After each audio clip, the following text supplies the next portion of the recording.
Anyway, thanks to KGMOA for organizing a series of CMEs, especially relevant topics. So, especially today's topic, closing gaps in asthma care. ഒരുപക്ഷെ നമ്മുടെ ഇടയിൽ ഒരുപാട് ഉള്ളതും എന്നാൽ നമ്മുടേതല്ലാത്ത കാരണങ്ങൾ കൊണ്ട് ഒരുപാട് മിസ്മാനേജ്മെന്റും ഒക്കെ സംഭവിച്ചുകൊണ്ടിരിക്കുന്ന ഒരു ഏരിയയാണ് ആസ്മ, ബ്രോങ്കിയൽ ആസ്മ കെയർ. ഇപ്പോൾ പീഡിയാട്രിക് പോപ്പുലേഷൻ ആയാലും അഡൾട്ട് പോപ്പുലേഷൻ ആയാലും there are lots of misconceptions. പക്ഷേ നമുക്കറിയാം നമ്മുടെ ഇടയിൽ എക്സ്പെർട്ടൈസ് ഉണ്ട്, വി ഹാവ് ഫെസിലിറ്റീസ് ഉണ്ട്, പല ലെവലിലും ഫെസിലിറ്റീസ് ഉണ്ട്. പക്ഷേ പലപ്പോഴും നമുക്ക് നമ്മുടെ PHC ലെവൽ ആയാലും even taluk hospital, district level medical colleges ആയാലും പലപ്പോഴും ഈ ട്രീറ്റിംഗ് ഫിസിഷ്യൻസ്, നമ്മൾ ഡോക്ടേഴ്സ് പലപ്പോഴും നമുക്ക് ചെയ്യാൻ അറിയാമെങ്കിലും ചെയ്യാൻ ആഗ്രഹമുണ്ടെങ്കിലും എന്നാൽ പല കൺസ്ട്രെയിൻസ് കാരണം, റിസോഴ്സ് കൺസ്ട്രെയിൻസ് കാരണം ചെയ്യാൻ പറ്റാത്ത ഒരു മേഖലയാണ് ഈ ഒരു ഇത്. എസ്പെഷ്യലി ഇന്ന് നമ്മൾ ഒരുപാട് ലങ് ഹെൽത്ത് ഒരു കോംപ്രിഹെൻസീവായിട്ട് അപ്രോച്ച് ചെയ്യുകയും അതോടൊപ്പം മറ്റ് കോവിഡ്, ട്യൂബർക്ലോസിസ് പോലുള്ള പല കാര്യങ്ങളും നമ്മൾ സൈമിൾട്ടേനിയസ് ആയിട്ട് അഡ്രസ്സ് ചെയ്യുന്ന ഒരു പീരീഡിൽ കുറെ കാര്യങ്ങൾ നമ്മൾ ഈ ആസ്മയുടെ കെയറിൽ അൺഫോർച്ചുനേറ്റ്ലി നമ്മൾ നെഗ്ലക്ട് ചെയ്തിട്ടുണ്ട്. ടു certain extent അത് ഒരു ലെവൽ ഓഫ് ചില സ്പെഷ്യലിസ്റ്റ് അത് പ്രാക്ടീസ് ചെയ്യുന്നുണ്ട്. പക്ഷേ അൺഫോർച്ചുനേറ്റ്ലി അതിന്റെ പ്രാക്ടിക്കൽ ആസ്പെക്ട്സിൽ, എസ്പെഷ്യലി പേഷ്യന്റ് എഡ്യൂക്കേഷൻ, അതിന്റെ പല മോഡേൺ ഇന്നോവേഷൻസ് പേഷ്യന്റ് ലെവലിലേക്ക് എത്തിക്കുന്നതിൽ അങ്ങനെ ഒത്തിരി കാര്യങ്ങളിൽ we are still lagging behind. അപ്പൊ എനിക്ക് തോന്നുന്നു ഇന്നത്തെ talk it will be something which will be useful to both the clinical practitioners as well as administrative സൈഡിൽ ആരെങ്കിലും ഉണ്ടെങ്കിൽ ഈ പോളിസി മേക്കിങ്ങിൽ what are the things which you will be able to do. അപ്പൊ അതില് ചില കാര്യങ്ങൾ നമുക്ക് ചില സിമ്പിൾ ആയിട്ടുള്ള ചില ട്വീക്കിങ്സ് കൊണ്ട് ചെയ്യാൻ പറ്റും, ചിലത് പക്ഷേ റിസോഴ്സസ് ഒരുപാട് വേണ്ടി വരും. അപ്പൊ അത്തരത്തിലുള്ള കുറച്ച് ഇൻസൈറ്റ്സ് ഇന്നത്തെ ടോക്കിൽ നിന്ന് കിട്ടുമെന്ന് പ്രതീക്ഷിക്കുന്നു. I think doctor Neena prepared something based on the latest guide lines and recommendations. അപ്പൊ അത് we will be able, I think you will be able to take something from it so that which can be put into practical use. So Dr. Neena, I think she is the consultant from Pulanar Kota Health Services lolla pulmonary medicine aanu. But TB program ആയിട്ട് ബന്ധപ്പെട്ട് I had interacted with her recently. അപ്പോൾ എന്തായാലും we will without wasting time we will go forward to the talk and we will have the sessions, we will have some doubt clarifications at the end with inputs from other consultants also. So we will go forward with the talk. I invite you, Dr. Neena, for today's presentation. Thank you, sir. I'm audible, no? Yes. Okay. Please. So warm good evening to one and all, respected chairperson, the senior members and all my colleagues. I think while discussing this topic, Bennett sir has discussed that you have to make the topic very simple and you have to be very concise and finish the topic within half an hour. Actually, this is a very Herculean task to complete the whole topic of asthma in half an hour, but I have tried my very best to make it as simple as possible, and I'll try to finish within 30 minutes. So going on to the topic proper, if you consider asthma, you have different guidelines followed in many countries. You have NICE guidelines, which has been followed in UK. You have the European Respiratory Society guidelines, ERS guidelines, American Thoracic Society guidelines, BTS guidelines are there. And in India, we are also having the NCCP guidelines. And recently, in Kerala, we have formulated the Schwarz guidelines for the management of asthma and COPD. So we have n number of guidelines for management of asthma, but most popularly and most commonly followed one is the GINA guidelines. That is a global initiative for asthma guidelines, which have been established since 1993 by the National Heart, Lung and Blood Institute and the WHO. And since 2002, they have been updating the GINA guidelines based on the available scientific evidences every year. So the recent GINA update has come up. This is 2022 guidelines have come up, and this talk is basically based on the GINA 2022 guidelines. So the terminology that is closing gaps in asthma care, that is not my term.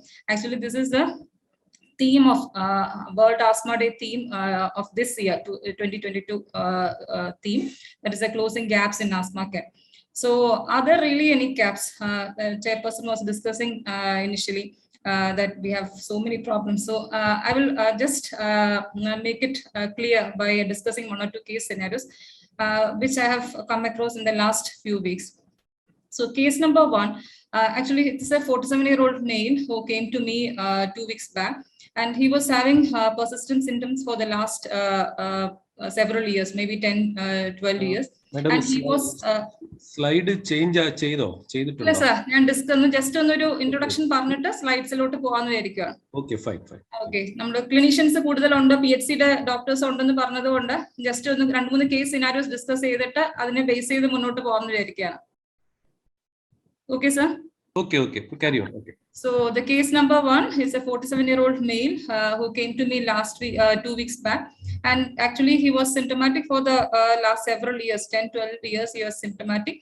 And he has consulted a doctor in the nearby clinic, and he has prescribed a medicine also. That was an inhaler. And he was taking that regularly. So when I asked for the inhaler, he has shown me the Asthalin. Salbutamol MDA, which we was taking for the last 12 years. And he need to take that regularly also. That is one scenario. So second scenario is a 54-year-old female. She was also symptomatic for the last several years, maybe around 15 years, and she was on regular thioesthalin tablets, and she had to go to the nearby hospital every alternate day, and she used to demand for the injection.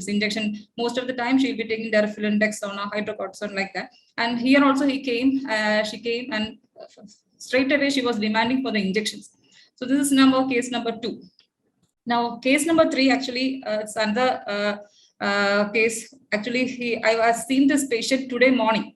He is a well-educated person. He is a 24-year-old male, engineering graduate. He is working in a multinational company in the Technopa. He came to me today morning, and he was also having symptoms for the last 2 years, and he was started on an inhaler therapy.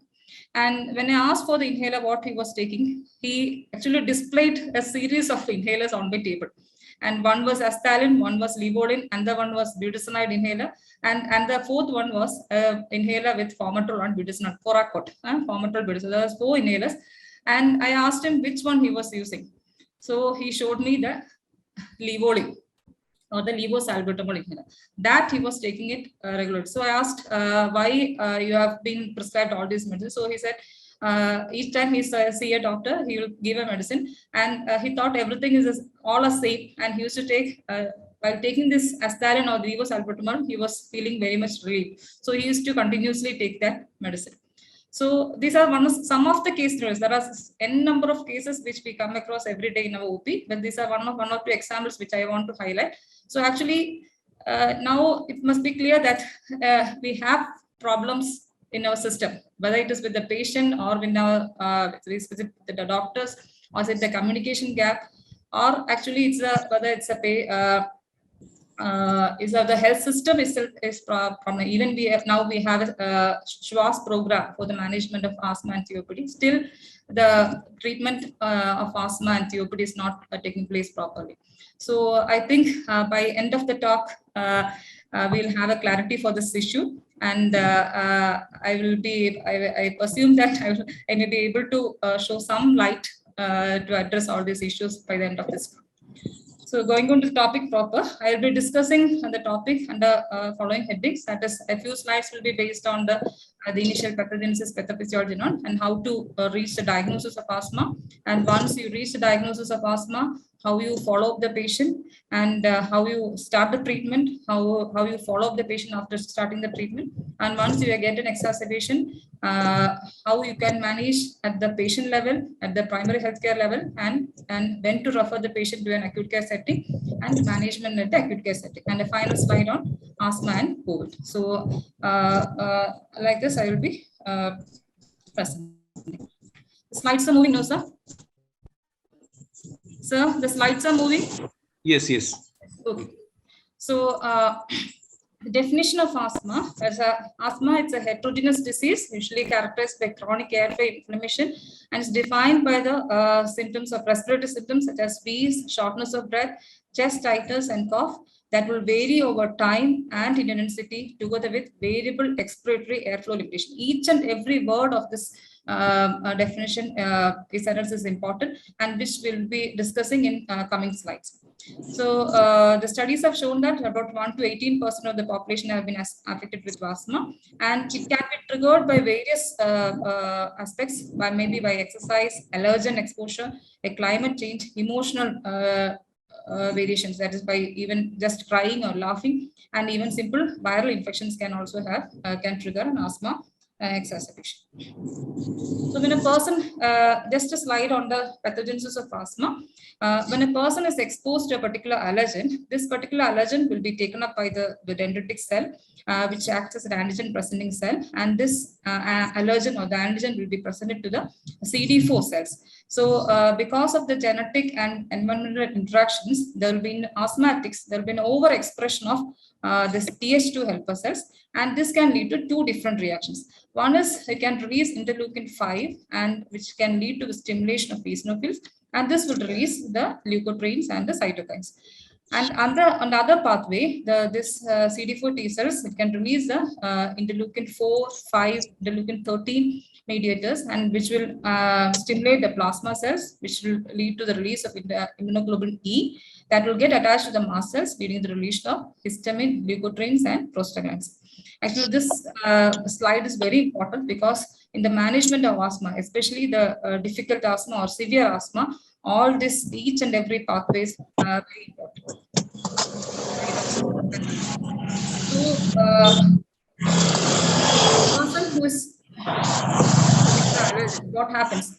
So, immediately, just I have discussed in the definition itself, that's that actually it's not simple bronchospasm, it's actually airway inflammation, and there's a chronic inflammatory reaction that is happening in asthma. So an acute response will be a bronchospasm followed by bronchial wall edema, and they can have also excess mucus secretions, and so the patient will be having expectorations. And in a chronic response, the patient will be having can have bronchial hyperresponsiveness. There will be bronchial wall airway inflammation, and finally, the patient is not properly treated, you can go in for smooth muscle hypertrophy, and the picture will be like this. So normal person, the airway wall will be having this much diameter with the normal lining, the normal amount of mucus and airway wall. But finally, when the patient goes in for, is that picture visible, sir? The picture is visible, no? Yes, yes. Please carry on. So a normal asthmatic patient, the airway, the whole lumen will be reduced, and finally the patient will go for airway remodeling, and there will be severe obstruction.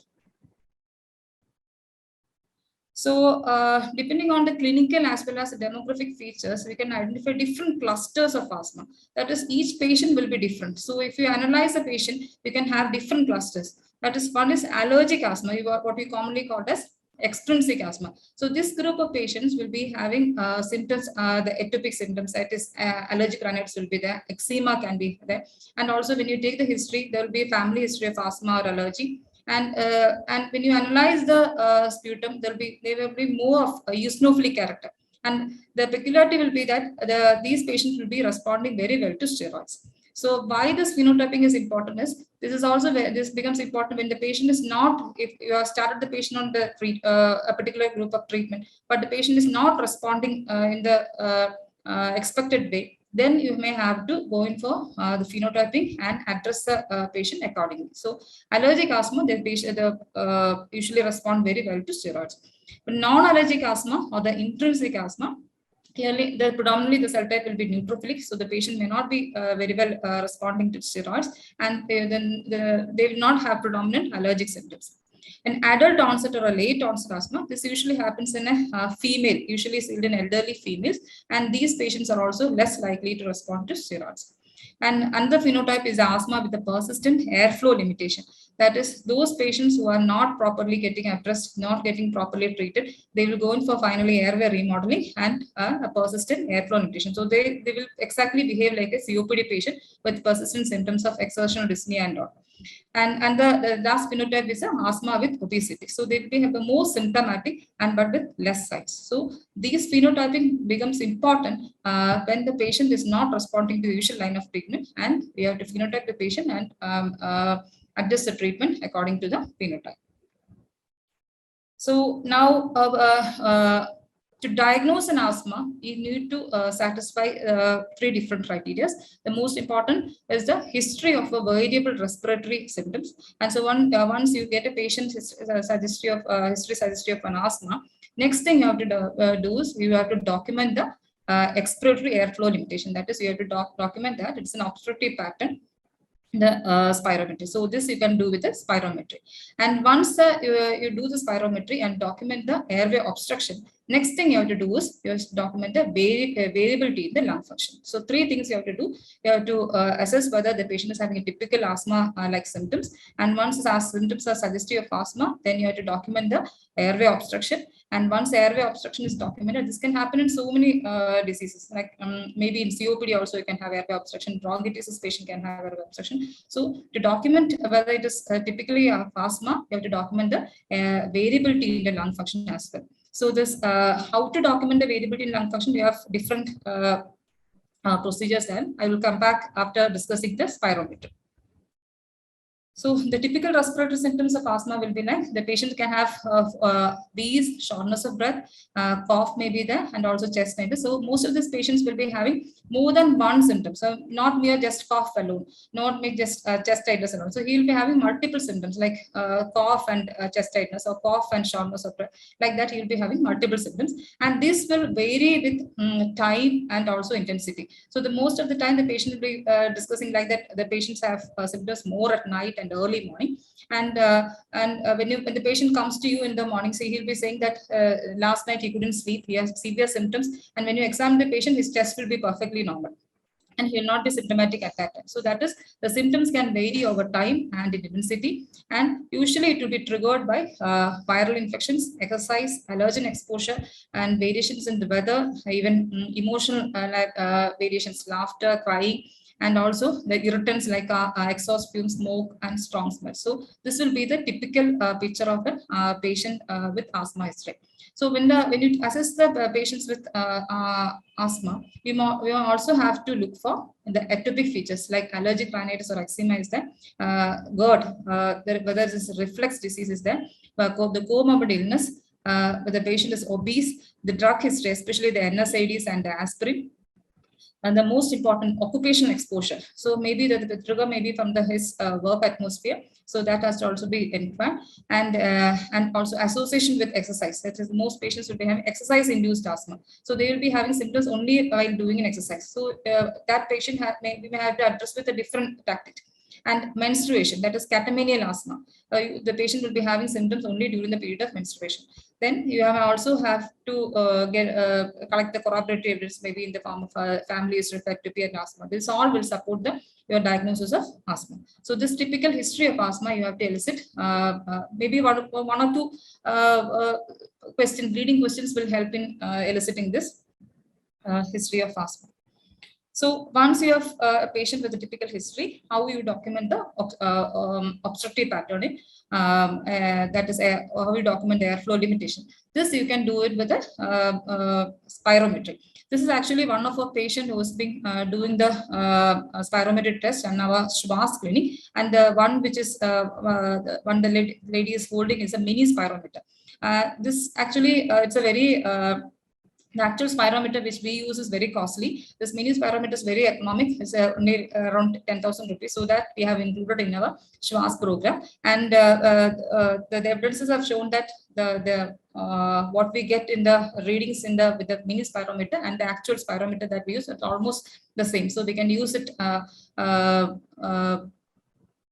simultaneously. So that is why we have incorporated this mini spirometer in our Schwarz program. So what you do is we'll ask the patient to take a small inspiration and blow into the machine as fast and as forcefully as possible into that machine. So while doing this procedure, we will get a graph like this, and one or two recordings will be like recorded in this spirometry printed paper. So this, what you see on this side is you will have two different graphs. One is a flow volume loop and another is a volume time curve. So this is what I have demonstrated is only the flow volume loop, and this is on the y-axis you have the flow, and in the x-axis you have the volume. And this activity, this is the expiratory curve and this is the inspiratory curve. The expiratory process is the active process. That is, you are asking the patient to blow into the machine as fast and as forcefully as possible. So that you can see it here. And you just see the graph whether they have done it very properly. Some of the patients may cough in between, so you will have interruptions here in the so that you have to verify. And so this is a normal graph, how you look when you do when a normal person looks at does a PFT, and this is a typical pattern with that we see in obstructive airway disease. So in the expiratory curve, this is the expiratory curve, no? So this will be curving of the expiratory curve in a typical obstructive airway disease. So this is not enough. Just in the spirometry, you are just demonstrating there's an airflow limitation. Now, how it is when you see a PFT report, you'll be very much confused. What are all these values? How you interpret a PFT? Just one slide to how to interpret a PFT. This is first, when you get a PFT, you will have three different values. One is FEV1, that is the forced expiratory volume in per second. Then the FVC, that is forced vital capacity, and the third value will be FEV1 to FVC ratio. So first you have to look on the FEV1 by FVC. I think you'll all be familiar with this. Just I'm highlighting the points only. So the first you have to see the FE1 by FVC. So if the FE1 by FVC, normally it will be what you expect is more than 80%. Then the ranges are from 0.75 to 0.8. So when the FE1 by FVC is less than 70, you take it as an obstructive pattern. So first you have to see whether what is a FE1 by, whether it is normal or not. So if it is normal, then you have to next what you check is the FVC, forced vital capacity. If that is also normal, then the PFT is considered as normal PFT. So first you check the FE1 by FVC. Next, if that is normal, you check the forced vital capacity. If that is also normal, then the PFT is normal. So our concern is today's topic is asthma. So we have to see whether it's an obstructive pattern. So how it look like. So here in obstructive pattern, what happens is the FE1 by FVCs will be reduced. That will be less than 0.70. And next, then you have to check the FEV1. So FEV1 will also, normally it is less than 80. So that will also be reduced. So when the FE1 by FVC is reduced and the FEV1 is reduced, then it is taken as an obstructive pattern in the spirometry. So this is a little complicated when how to assess a mixed pattern. That is, when in obstructive pattern, when the FVC is also reduced, then it will consider as a mixed pattern. So you just need to understand this much only. When you get a PFT, just see the FE1 by FVC. If it is normal, next step is you look at the FVC. If that is also normal, you take the PFT as normal. But if the FE1 by FVC is reduced and the FE1 is also reduced, then you take it as an obstructive pattern. And in the how you assess the restrictive pattern is the FE1 by FVC will be normal, and you are checking the FVC forced vital capacity. If that is reduced, then it will be taken as restrictive. So this is very simple. This is a simple graph. Everyone can understand, I suppose. So now we'll go back. So this is a printed thing that you get. So this is the FEV1. So in the report, you will have three values. One is a measured value. That is before doing the PFT, you will be entering the patient's name, age, sex, height, race, everything will be entered into that machine. So for that particular parameters which you enter, that particular person will have to have a predicted normal. So that is the reference value that you see here. So we will have a predicted value here, and this is actually the measured value. That is this pre and post is since it is an asthma patient, we have done a post bronchodilator reversibility test. So that is why it is shown as pre as well as post. So we just consider it here. This is the reference value, that is the expected value for that particular person, and then this is the measured value. So you see the FEV1. So this is the expected 3.4, but he's performed only 1.8, and the percentage is only 53. So that is, it is reduced. Then FE1 by FVC. So first we are assessing the FE1 by FVC. No? So this is the measured value is 64. That is less than 70. So the FE1 by FVC is reduced. So now we have checked the FE1. That is also reduced. It is only 53. That is less than 80. So this is an obstructive pattern. So now we have to, now you have demonstrated in the PFT that the graph is showing that there is an obstructive pattern that's moving, and the measured values also show that the FE1 FEC is reduced, that is only 64, less than 70, and FE1 is reduced, which is 53, which is less than 80. So there is obstruction we have demonstrated. Now we have to demonstrate the variability. Now, how you do the variability? You have different procedures. One is the most commonly that we do is the post bronchodilator reversible test. That is, you give an inhaler. Most commonly, what you give is you nebulize the patient with an acetylene and repeat the PFT after 20 minutes. And if in the COVID scenario, we can't use a nebulizer because it's highly infectious. You can transmit the virus particles. So we are not using the nebulizer. So what we can do is you can give a acetylene MTI. You can give 4 puff. 1 puff is 100 micrograms. You can give 4 puff to the patient, and you can repeat the test after 20 minutes. So after repeating the test after 20 minutes, you have to see whether there is an increase in the FEV1. So you have to assess whether the change is more than 12% and 200 ml. So that if it is there, it is taken as a positive bronchodilator reversibility test. Or else what you can do is, you can, if the patient is already on or a controlled treatment, that is he's already on treatment from a peripheral hospital, or you have already, the patient is very sick and you have started on a steroid, you can repeat the PFT after 4 weeks and see whether this reversibility is there. That is another thing. Or another option is, you can ask for an exercise challenge. That is, you can ask the patient to do a simple exercise and repeat the PFT after a few minutes and see for the decrease in the lung function test. That is, if there's a dip in FEV1 by 10% and 200 ml, that is taken as a positive test. Or if still the patient is not responding, we can't make a diagnosis. We can go for another test called positive bronchial challenge. That is done with methacholine. This has to be done in you shouldn't try in a peripheral hospital. This usually is done in a tertiary care. We also don't do it. It is actually done in KIMS hospital now. They are doing it with methacholine challenge test. And another option is, you can do, if you have the luxury of doing PFT. I know that most of the hospitals have this mini spirometer. So you can do the PFT on repeat visits. So if there's a variability in between visits, that also taken as a positive test. So these are the ways how you assess the variability in lung function. So you can do a reversibility test. You can do repeat the test in multiple visits, or you can do an exercise challenge test. Like you can demonstrate the variability. So 3 things you have to is essential for diagnosis. One is variable respiratory symptoms. You have to document the airflow obstruction. Either you can use a mini spirometer or a spirometer. And then once you document obstruction, next thing you have to document is a variability in the lung function, which you can do with all these procedures. This is how we make a diagnosis of asthma.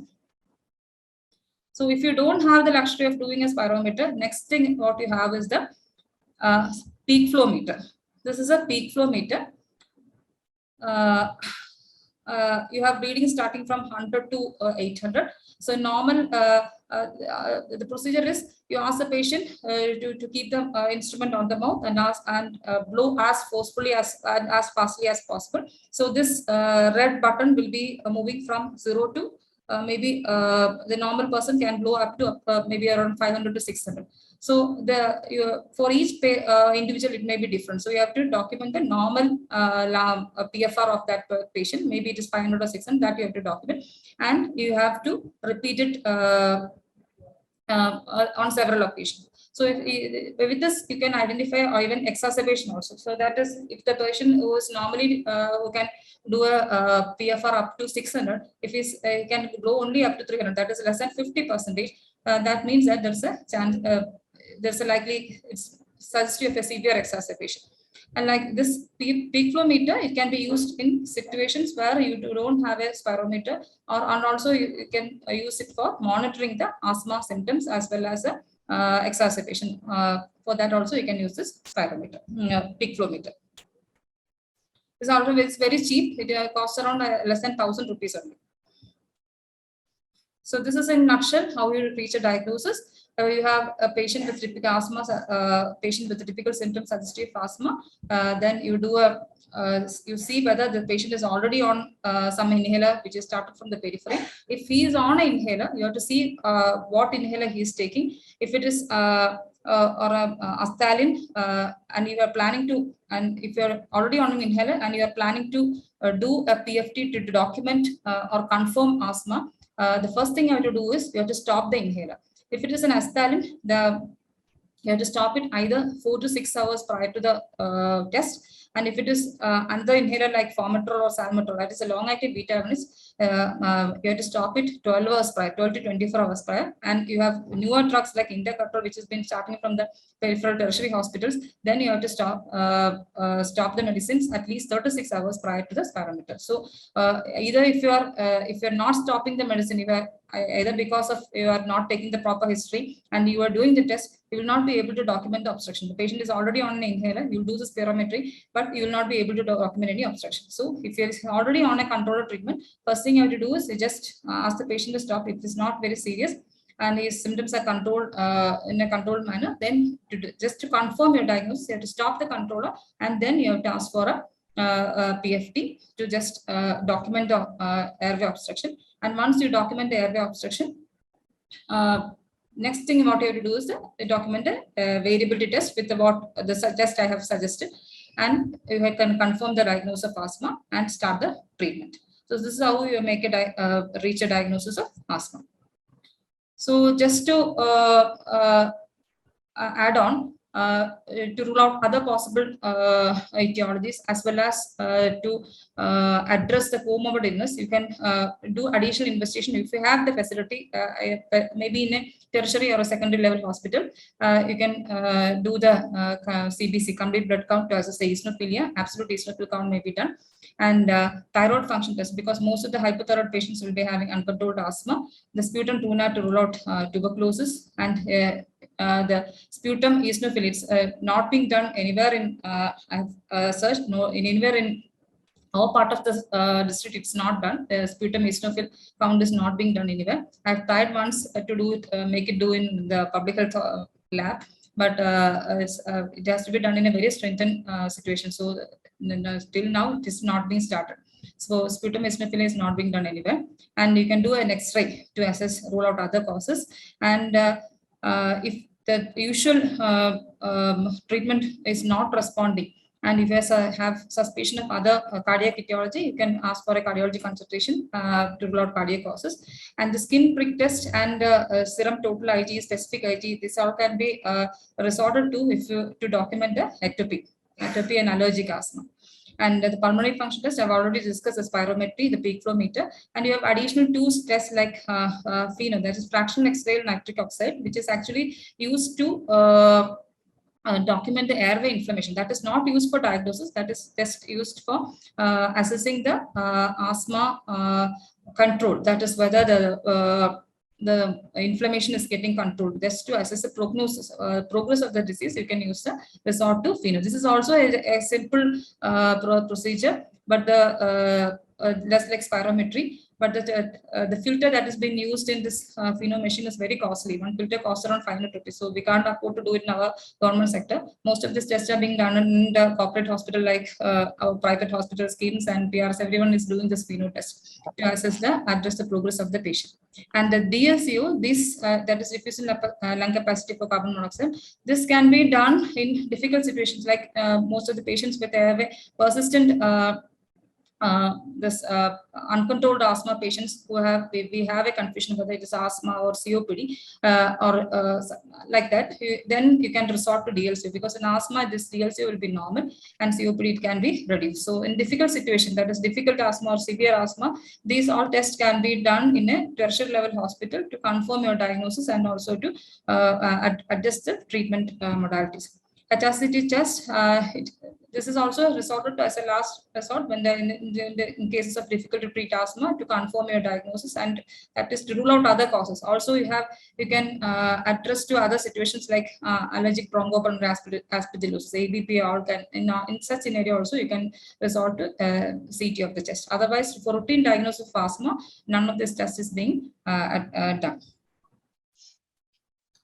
Now you have made diagnosis of asthma, then how you start the treatment. Just before starting the treatment, what I have experienced is you must sit with the patient and discuss with the patient, because you have a patient who have come to you. By that time, he might have gone to so many doctors. My experience is like that. He might have gone to the other alternative medicine also, that is homeopathy, Ayurveda, everything they might have taken, and then they have come to you. So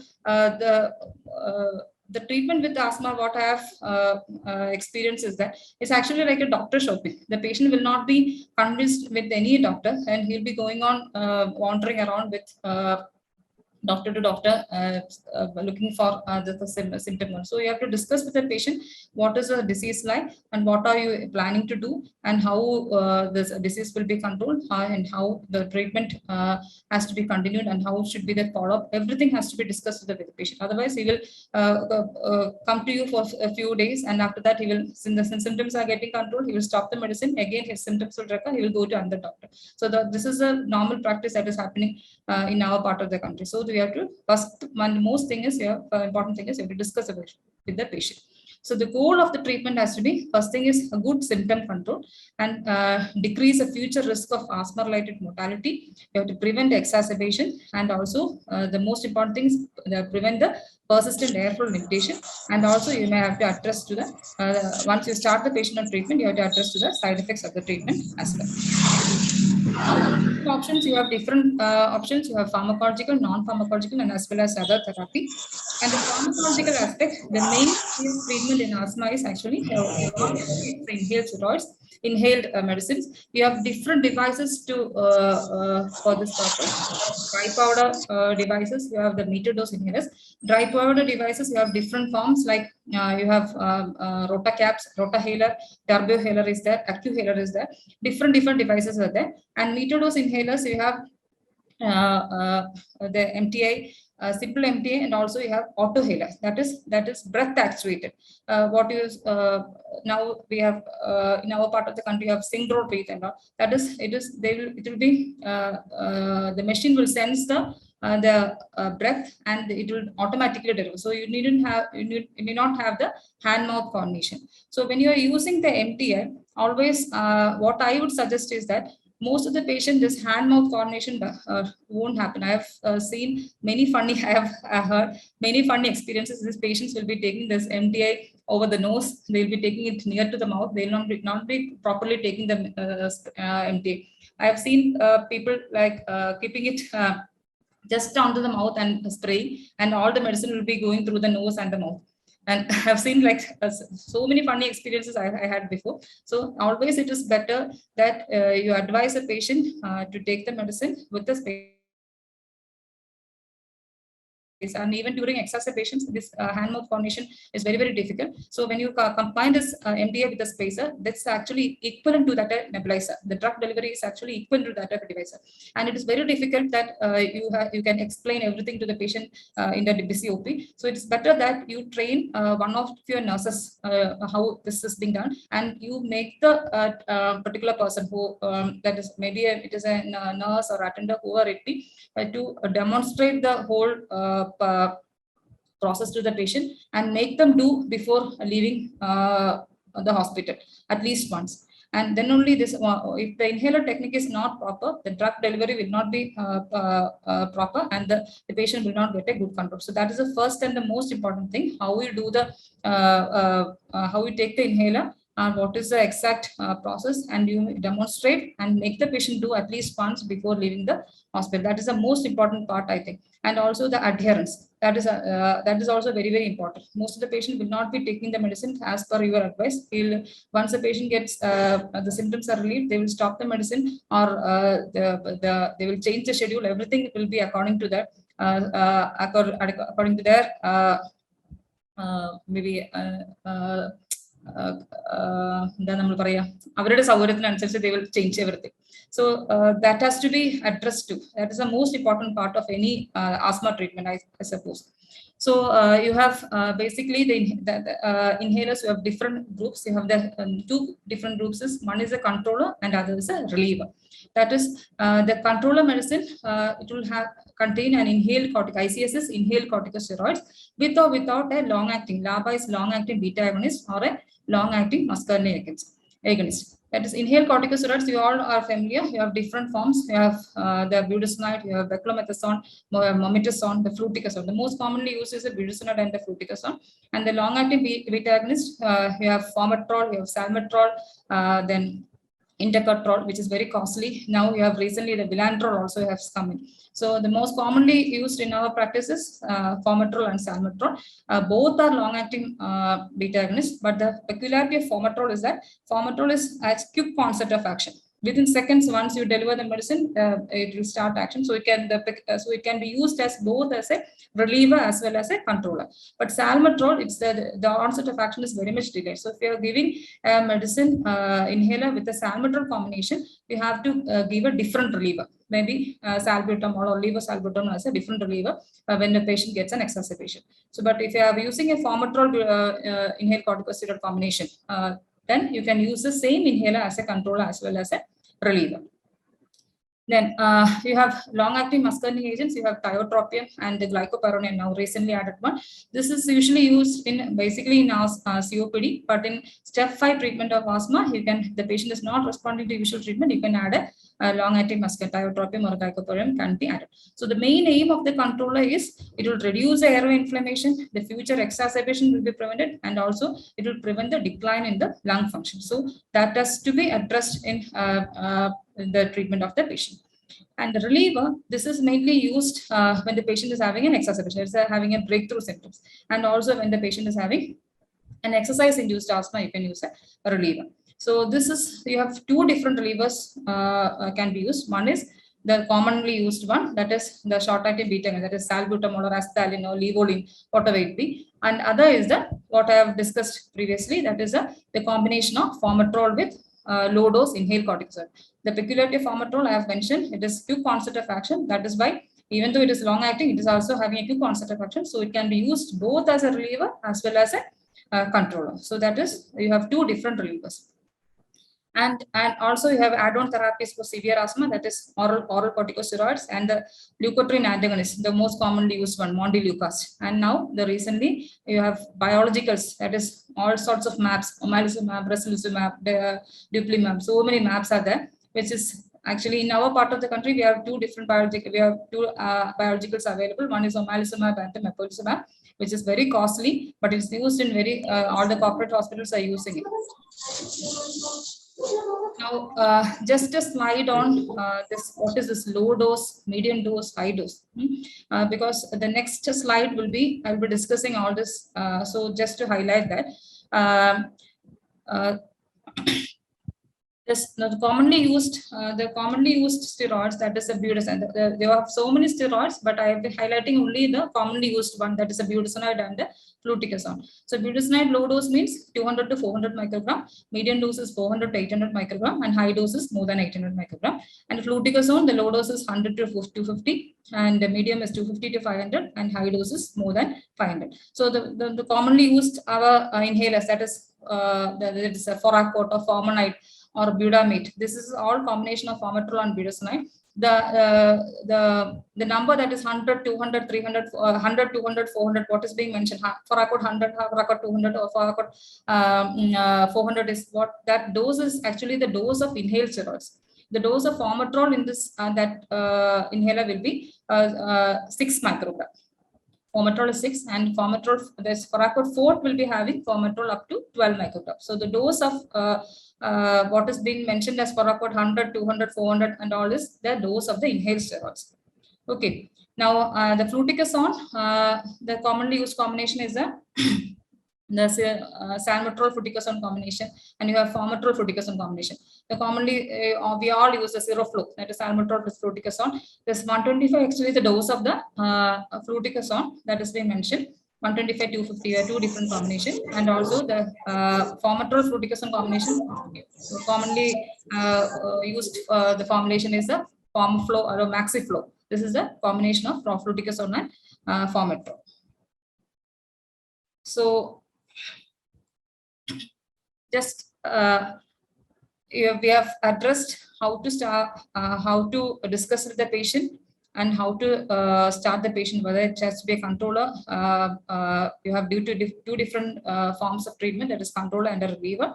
Then how to start the patient, which inhaler to start. I have seen so many patients coming with, I have discussed 1 or 2 case scenarios. No, they have come with, some patient has come with budesonide, some has using aspirin. So how to choose the inhaler, what inhaler has to be chosen for a particular person, how to decide on that.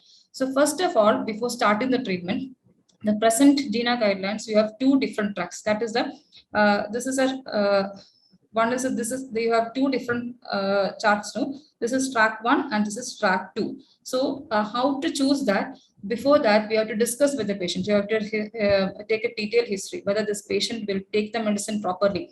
If a patient has come to you, he has gone to homeopathy treatment, he has taken allopathy treatment, he has gone to KIMS, he has to go on to Ananthapuri, then general hospital, medical college, like that. He's not at all, with that history itself, we are very sure that he is not at all compliant with the medicine, he is not at all compliant with the doctor. So in that particular case, it is always better to go with track 1. That is, we have to use a both controller and the reliever as the same agent. That is formoterol, budesonide, the same controller and reliever. Formoterol, budesonide combination. That has to be, this track has to be chosen for a particular patient. That is, he is not at all compliant with medicine. He will not take the medicine properly. So such a patient is highly likely to get a severe exacerbations and multiple hospitalizations. So like such patients, if he is not at all adherent, it's always better to choose a inhaler with same reliever and same controller, that is inhaled corticosteroid formoterol combination. But you have a different patient who is coming to you that I have taken the medicines, everything, every medicine, they comes with a chart that this is my antihypertensive medicine, this is my OHA, this is my cardiac drugs, like that. He's taking the everything, he's in a comes with a pakka chart. You'll be sure that this patient will be taking the medicine regularly. So for such a patient, you are diagnosing asthma, then for if we are sure that he is compliant with the medicine, then you can resort to the reliever as aspirin or a salbutamol.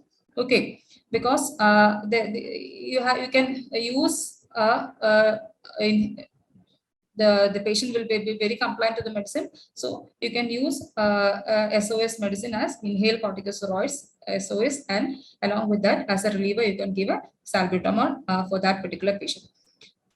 Now, these are the 2 tracks. That is, depending on the patient, you have to choose whether how to start the patient. Now, which inhaler to start, at what dose you have to start, that also you have to take a detailed history. So if a patient is having symptoms, that is a non-compliant patient is coming to you, is not taking the medicine properly, he has gone to so many doctors, such a patient is coming to you, and with symptoms, but the symptoms are less than 4 to 5 days a week, mild symptoms are there, then you can choose to the step 1. That is, you can give SOS, what we say is SOS, as needed, low dose inhaled corticosteroid with formoterol combination. That is, with the patient having symptom less than 4 to 5 days a week. But if a patient is coming with symptoms almost most of the days and he's having night symptoms at least once a week or more, then this low dose will not be sufficient. Low dose means up to 400 microgram. Inhaled corticosteroids will be up to, budesonide will be 200, that is Foraco 200 or 400, up to 400 is low dose. Then for step 3, this will not be sufficient. Then you have to choose from this low dose. Maintenance SOS treatment will not be sufficient. You have to give a maintenance therapy. That is, regularly he has to take. SOS treatment is not sufficient. He is having symptoms most of the day and he is having night symptoms at least once a week. Then you have to resort to a maintenance therapy with low dose inhaled steroids and formoterol.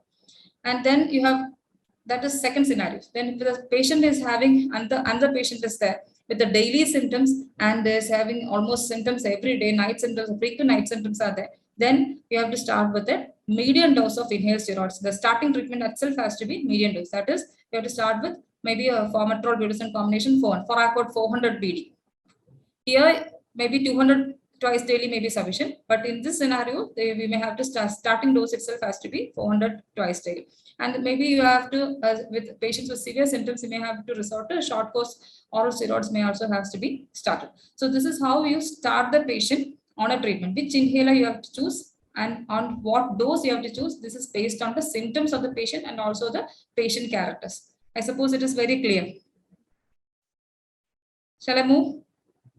Okay. So that is for track 1. So in the track 2 means that patient is very good, he is very compliant with the medicine, he can take the medicine, everything he is taking it regularly. Then you can start as you can assess whether symptoms are less than twice a month. One symptoms of a patient, then you can take inhaled steroids along with the SABA. That is along with the Astalin. That is, you can give a plain budesonide, 100 microgram or 200 microgram steroid, inhaled steroid. Along with that, you can take the Astalin when the patient gets the symptoms only. That is SOS, inhaled steroids, and along with that, Astalin has to be taken. Before that, today, first case I have discussed, no, that patient was symptomatic for the last 20 years, but he has been taking the Astalin inhaler alone. So the Astalin will be catering only to the bronchospasm. The inflammation will not be addressed. So that is why the inhaled steroid, the importance of inhaled steroids comes in. So in this patient scenario, the patient is very compliant. We are very sure that he will take the medicine. We are giving a dual inhaler. No, if a non-compliant patient will not take dual inhaler, that's why I am stressing this. If he is very compliant, you can give SOS inhaled steroids along with Astalin. And then if the patient is having more symptoms, that is twice a month or more, and the is having but less than 4 to 5 days a week, then you have to, then only you can give the controller therapy as low dose maintenance. SOS treatment will not be sufficient. You have to start with low dose maintenance inhaled steroids. Then the third scenario, that is he is having most of the days he will be having symptoms. Then you have to add on a long-acting beta agonist along with the inhaled steroid. So likewise, assessing the symptoms, you have to decide on which inhaler you have to start with and on what dose you have to start with. Clear? So now once you have started the patient on a particular inhaler, whether it's you have started the patient on a controller, and I have addressed the reliever, discussed the reliever also, and you start the patient treatment. And then you have asked the patient to review. Usually the first review has to be after 2 weeks. And the next review may be if the patient's symptoms are getting controlled, you have to ask the patient to come at least every 3 months. That is, you have to address on each visit whether the patients are getting the symptoms are getting controlled. So how to assess the symptom control? You have to ask only 4 simple questions. One is whether the daytime symptoms are more than twice a week, and there is any night waking is there, and you are whether he has to take the reliever more than twice a week, and whether there is any activity limitation. If none of this is there, the patient is well controlled with asthma. And if there's 1 or 2 symptoms are there, that is daytime symptoms are there, and he has to take the reliever 1 or 2 times, then it is partly controlled. And if it is all the 4 are there, that is his night symptoms are there, activity limitations are there, he can't do anything, and he's having multiple exacerbation, then it is uncontrolled. So you have to, every visit, you have to assess for the symptom control of the patient. That you have to do it every 3 months. You have to assess for the last 3 months whether the symptoms are very much controlled, there is no exacerbation. Then you have to decide on how to whether to step down or step up the treatment. If the patient is well controlled, then you can step down the treatment. If everything is well and good, he has no recent exacerbation, all the symptoms are controlled, you can step down the treatment. But if the patient is not at all controlled or is partly controlled, first thing you have to do is you have to see whether there is any modifiable risk factors, whether there is persistent exposure to pets at home, or there is occupational exposure is there, he is continuing smoking. All those modifiable risk factors you have to address to, and also you have to look for whether there is any comorbid illness like acid reflux is there, atopy is there, allergic rhinitis is there. Everything has to be addressed, and in each and every visit you have to check for the inhaler adherence as well as the inhaler technique. That has to be checked, because you might have spent so many time with the patient explaining the technique and everything, but the next time when the patient comes, he may not be comfortable with the spacer, he will not be using the spacer and using the MDA alone, and the inhaler technique may not be proper. So that simple thing itself can affect the asthma symptom control. So everything you have to address in each visit, you have to verify that. So after verifying everything, still the patient is not getting control, then you have to decide on stepping up the treatment to next level. So that is, if the patient is on SOS treatment, then you may have to increase the dose to maintenance low dose inhaled steroids. If he's already on this step, then you may have to increase the dose of steroid to medium dose inhaled. Likewise, you may have to increase the step up the treatment if the patient's symptoms are not controlled after addressing to all the modifiable risk factors. So how you do the step up? You can do either a day-to-day adjustment. That is, if the patient is already taken inhaler in the morning, but maybe by midday, after getting some dust exposure or some fume exposure, he is having symptoms. So you can take an additional dose of inhaler. So with formoterol budesonide combination, you can the one single puff of formoterol budesonide combination, it has formoterol doses 6 microgram. So up to 72 microgram you can take, but you have to discuss with the patient. Some patients may get palpitations, tremor, and all. So you have to discuss if this can tolerate all this. You can increase the dose up to 72. You can take. So day-to-day adjustment you can discuss with the patient. And the short-term step up, that is, you can increase the dose for next 2 weeks and then assess whether the patient is getting symptom control. Then if the symptom is controlled, we can step down after that. Or long-term step up, that is, you can, if the patient is having persistent symptoms, you have to increase the dose for the next 3 months and then assess whether the patient is getting symptom control. Then after that, you step down. So likewise, you have 3 options for stepping up treatment. And the most important thing is, I've seen several patients who is on treatment continuing with the same dose of treatment, and he will not be coming to you for follow-up. And each time, when the next time he comes, usually it is with an exacerbation. Once a patient is coming with an exacerbation, he will not be able to decrease the dose of the steroid. So always discuss with the patient that when the patient symptoms are well controlled, ask to review the patient so that we can assess the patient and reduce the dose of the inhalers, inhaled steroids, or you can cut down 1 or 2 controller treatment which has been given to the patient.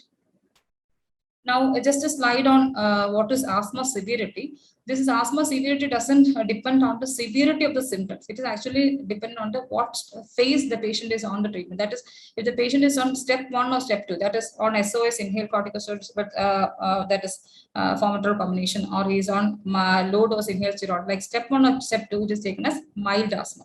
And moderate asthma, it is step 3, that is he is on medium dose inhaled steroids. Then step 4 is step 4 and 5 is taken as severe. That is a patient who requires higher number of controllers or a higher dose of steroids is taken as that is the scaling of severity, not the symptom severity, that is taken as asthma severity. So even that mild asthma patients can have severe life-threatening exacerbation. So if we document it on the OP ticket that is mild asthma, the patient may misinterpret that it is only mild, so I didn't take the inhaler regularly. So even mild asthma can have severe exacerbation. So you have to explain to the patient that you have to take the medicines regularly. Now, what is difficult to treat asthma? That is asthma that is uncontrolled despite using medium or high dose steroids with a second control, that is LABA or a long-acting beta agonist or a long-acting muscarinic agent. There is thiotropic glycom. Even after using that, or patient is on maintenance oral steroids, but still the patient is not getting controlled, that can be taken as a difficult to treat asthma. Such patient need to be referred to a higher center, and he may require biologicals or phenotyping and treatment adjustment has to be done in a higher center. So such patient has to be referred to a higher center for treatment. Now, just a slide on this biologicals. We may not be giving this in our center, in our maybe in the health services. I have tried to give omalizumab for one of our patients, but hearing the cost itself, he ran from the scene and he never came back. And he preferred to use oral steroids rather than using this medicine because it's very costly. Even this I have discussed previously. This 150 mg, the 1 ml 150 mg dose omalizumab itself costs around 32,000. So if the patient is taking this omalizumab for maybe another 4 or 5 months, it will cost around lakhs. So you have different biologicals, anti-IgE, that is omalizumab. It can be given in more than 6 years of age. It is given as a sub-Q injection, and the dose depends on the weight of the patient as well as the immunoglobulin E levels. So we have a chart, and based on that chart, we decide the dose of the omalizumab that has been given. That is given every 2 to 4 weeks. Then you have anti-IL-5, that is mepolizumab. That is eligibility is more than 12 years. And it is also given as a sub-Q injection every 4 weeks. And anti-IL-5, these are only omalizumab and mepolizumab at present available in India. The rest of the things are not available in India. Just to show all these things are being done in rest of the world, it is being done. Just to show that I've kept this slide. So next important aspect is a non-pharmacological aspect. Always we focus on the medicines. We keep on increasing the dose of the inhaled steroids. We keep on adding so many controllers. Maybe if the patient is not responding, you add montelukast, you add tiotropium, you all add oral steroids. Every drugs you will be adding, but you will be ignorant on this part. So this is also equally important. You have to address all these non-pharmacological measures: smoking cessation, occupation exposure. You have to ask outdoor, indoor pollution, allergens, pollution, medication, especially NSAIDs and aspirin, the patient on long-term medicines. And the most of the patients will be restricting the physical activity because of the symptoms. We also have to address to all, that situation. And obese patient have to address weight reduction. Then many patients will be asking what food we can take. What should I avoid? Milk? Should I avoid egg? Like rice, people will be asking. But what I advise is that there are no documented evidence to avoid all these things. Only thing that is the evidence is there for the colored food products. Food chemicals has to be colored food products can be avoided. The rest of things, if you avoid, the patient will be malnourished actually. Now, other therapy that we can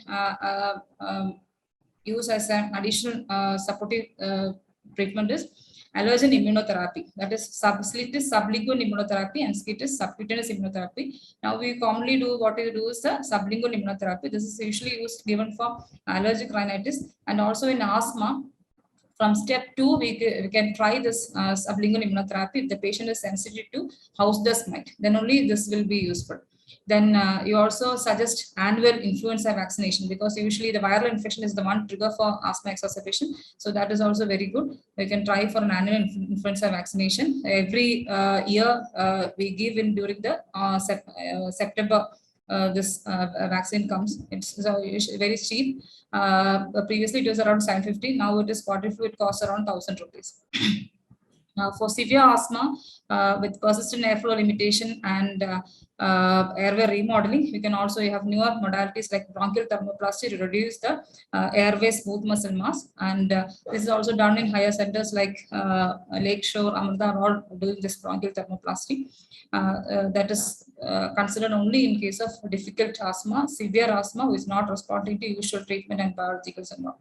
So whenever a patient comes to you with symptoms which is not being responding to the usual line of management, you also always has to address to the comorbidities, especially the chronic rhinosinusitis patient. Most of the patient will be having allergic rhinitis and will not be, if you not address that, the symptoms will be persistent and that will also add to the morbidity issue.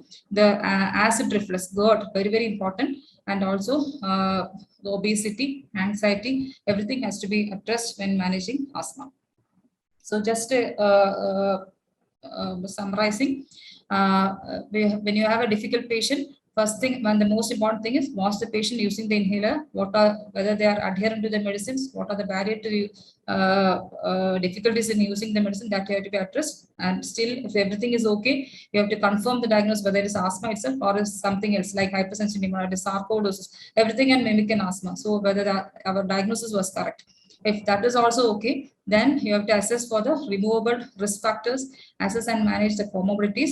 And all this is addressed, still the patient is not responding, then you have to step up the treatment.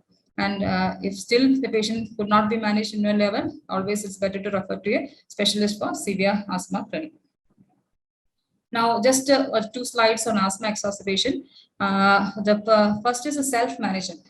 Most of the patients will be having chronic symptoms, so they will not be ignoring most of the symptoms as usual problem. So the first and the most important thing is how to assess an exacerbation. That has to be educated to the patient. And you have to better to have a written asthma action plan for the patient is also very, very important. And you can suggest to increase the reliever frequency, and also you can suggest an increase in the controller use. So if you are using a formoterol budesonide combination low dose, that is 200 microgram BD, you can ask the patient to step up to 2 puff BD, that is 400 BD. So that itself may address the mild exacerbation. But still, if the patient is not responding, what the guidelines suggest is you can ask the patient to take oral prednisolone 40 to 50 milligram per day. But if you in our part of the country, if you give that suggestion, all the patients will be taking steroids randomly. So that is very dangerous. So depending on the patient education and all, you can empower the patient regarding the self-management of asthma. And when a patient comes to the PHC, what can be done at the PHC level? When a patient comes with an exacerbation, first thing is you have to assess the patient whether the exacerbation is mild or moderate. That is, if the patient is simply talking in phrases and he is not able to die, he is preferred to sit up, but he's not very agitated, the respiratory is very elevated, and he's using the saturation is around 90 to 95. You can manage it you can try managing it the PHC itself. You can start with short-acting beta agonist. You can, if the patient has an MTI with a spacer, you can give 4 puff. It's 1 or 2 puff is not sufficient. 4 puff. 1 puff is 100 micrograms, so you have to give at least 4 to 10 puff minimum. 4 to 10 puff can be given with a spacer, and that you have to repeat every 20 minutes. The most of the time, what I have seen is the patient will be given one nebulization and he'll be referred to the higher center. So you can, if the patient is okay, you have to give at least maybe 2 or 3.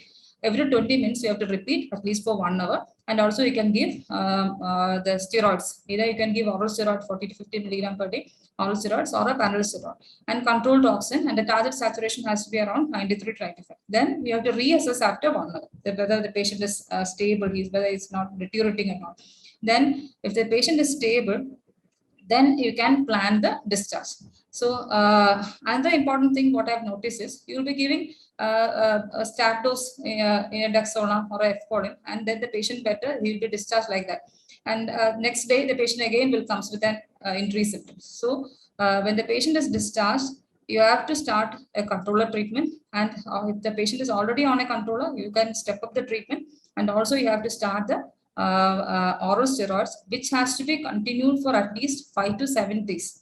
Not just give a stat dose or not just give a steroids for 1 or 2 days. So he will come back in another 2 days. That is what we see usually. So you have to give the one discharge, you have to start a controller, you have to give the adjusted dose, and also you have to give a oral steroids has to be given if it is simple asthma exacerbation other than and not due to other causes. So that is the thing that can be done in a PSC. But if it is a life-threatening exacerbation, the patient is very drowsy, he is confused, or he is not responding to the management, then don't keep there. You have to refer to a higher facility. Now, in a higher facility, like in a tertiary hospital or a secondary level hospital, this is how they manage. You assess the patient, whether the patient is very sick, will be transported in ICU and managed accordingly. And if it is mild to moderate case, then the patient will be managed in a ward with the inhaled nebulizations, oxygen support, and also the parenteral steroids. So, having discussed all these things, how to prevent asthma, what the GINA recommends is that you have to avoid the exposure to environmental tobacco smoke during the early pregnancy and the first year of life. And always it is better to encourage vaginal delivery rather than cesarean, and advise breastfeeding. Then whenever possible, you avoid use of broad spectrum antibiotics at least during the first year of life. This is a thing that can be done to prevent asthma during later in your life. Then just a slide on this is the COVID scenario, COVID era. Just a slide on some myths around asthma and COVID.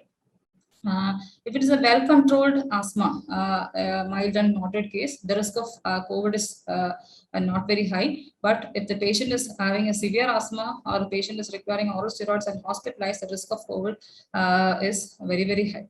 And when you're using a spirometer, if you use an inline filter, the transmission risk will be less. But there is still a chance that the patient can cough after doing a spirometry, and there is a chance of transmission. So always it is better to do the spirometry in an open space. That is another thing.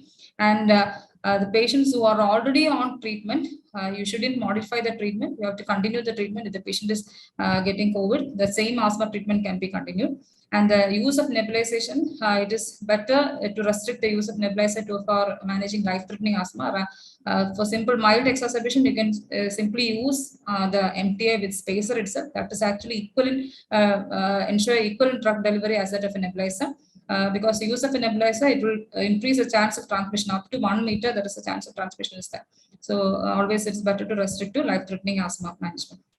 And most of the patients will be coming asking whether I'm having asthma, whether I should take COVID vaccine.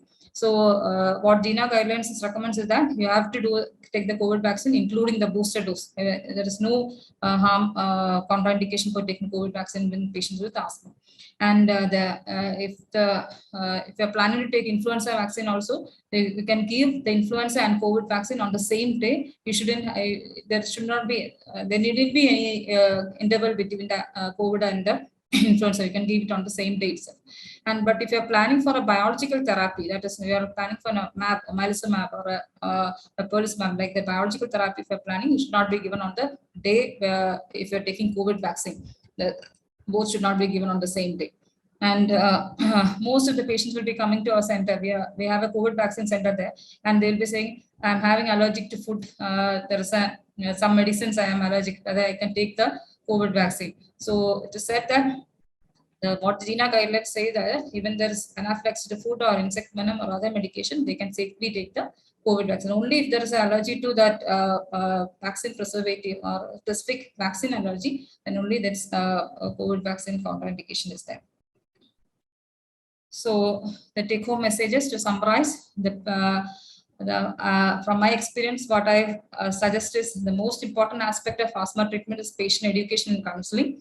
And the inhaler technique and the treatment addition has to be verified in each visit of the patient.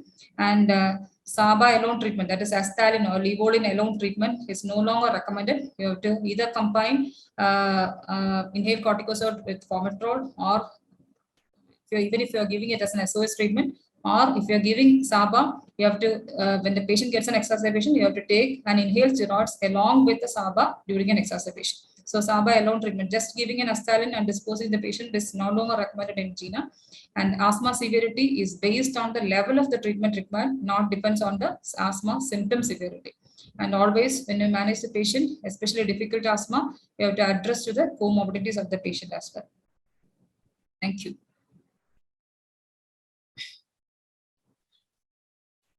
Thank you, Dr. Neena, for that very nice presentation.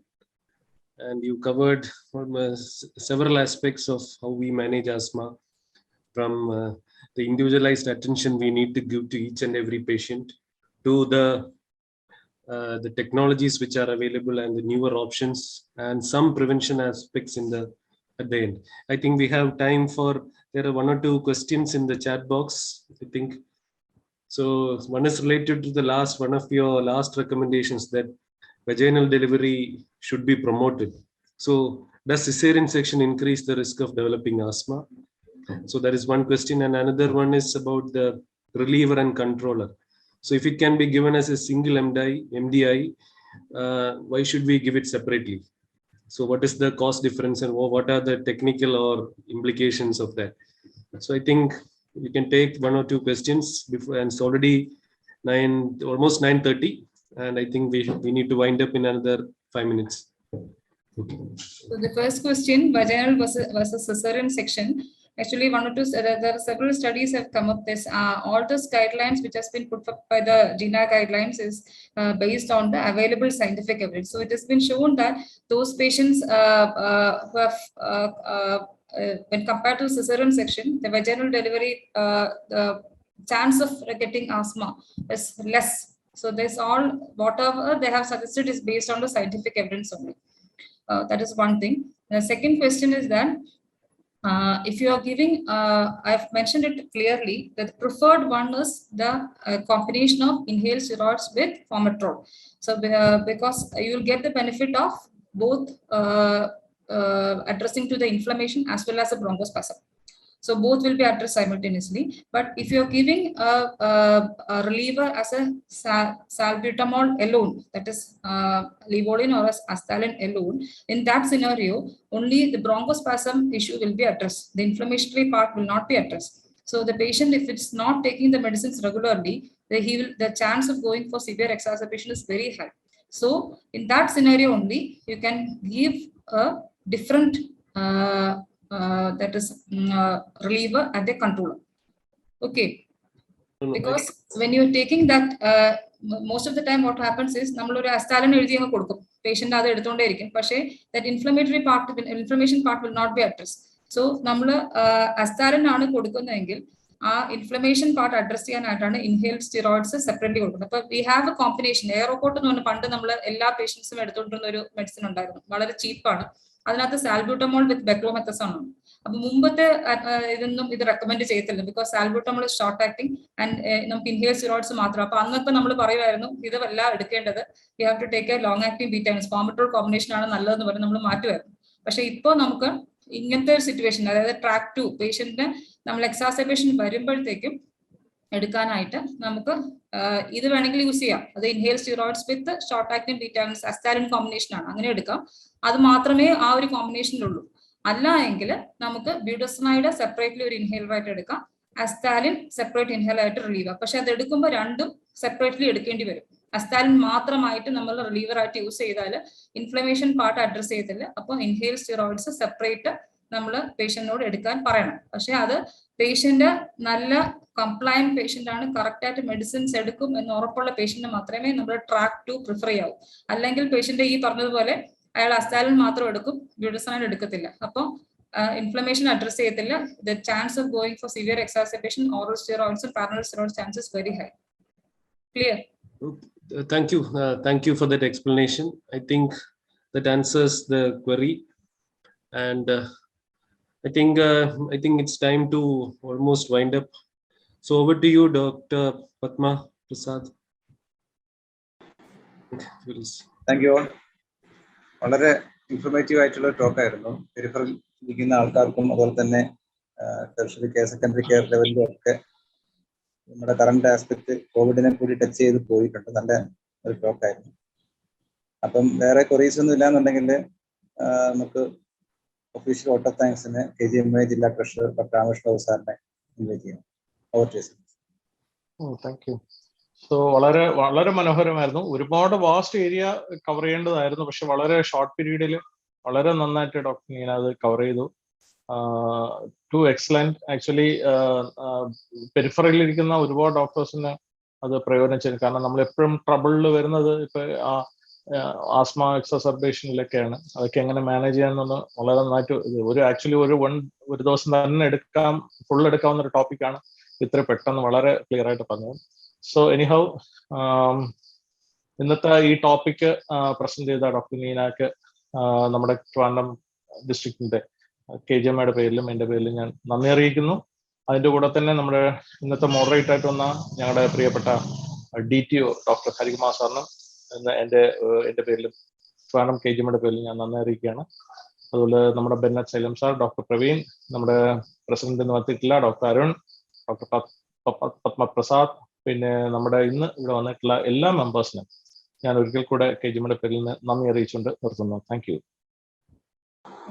Okay, meeting Praveen sir അതിലും thank you Hari sir and Neena. പ്രത്യേക ഒരു thanks KGMOയുടെ ഭാഗത്ത് നിന്ന് പറയുകയാണ്. കാരണം ഒരു short നോട്ടീസിൽ നമ്മൾ റിക്വസ്റ്റ് ചെയ്തപ്പോൾ അത് ഒരു മടിയും കൂടാതെ അദ്ദേഹം സ്വീകരിച്ചു. Thank you so much sir. ഇതുപോലെ നമുക്ക് ഒരു റിക്വസ്റ്റ് കൂടെ ഉള്ളത്, ഇതുപോലെ ഒരു കറണ്ട് അഡ്വാൻസസ് TBയിലുള്ള അഡ്വാൻസസ് പറ്റിയുള്ള ഒരു ടോക്ക് നമ്മൾ കഴിഞ്ഞു. റീസെന്റ് ആയിട്ട് കൂടുതലായിട്ട് നമ്മുടെ പെരിഫറൽ MOs കുറച്ച് പേര് ട്രാൻസ്ഫർ ആയി വന്നിട്ടൊക്കെ ഉണ്ട്. പെരിഫറി MOs ചാർജ് എടുത്തിട്ടുണ്ട്. പുതിയ ആൾക്കാർക്കും അതുപോലെ തന്നെ പഴയ ഓൾറെഡി ചാർജ് ഉള്ള ആൾക്കാർക്കും ക്ലിനിക്കൽ സൈഡിൽ ഉള്ളവർക്കും ഏത് സൈഡിലുള്ള ആൾക്കാർക്കായാലും ഉപകാരപ്പെടുന്ന രീതിയിലൊരു CME സ്റ്റോക്ക് ഒക്കെ അറേഞ്ച് ചെയ്താൽ സഹകരിക്കാൻ താല്പര്യമുണ്ട്. സാറിന്റെ ഭാഗത്തു നിന്നുള്ള പൂർണ്ണമായ സഹകരണം നമ്മൾ പ്രതീക്ഷിക്കുന്നു. തീർച്ചയായിട്ടും പ്രവീൺ, അത് നമുക്ക് പ്ലാൻ ചെയ്ത് ഉടനെ തന്നെ ചെയ്യാം. ഓക്കെ ഓക്കെ, പിന്നെ thank you all. Good night. Good night.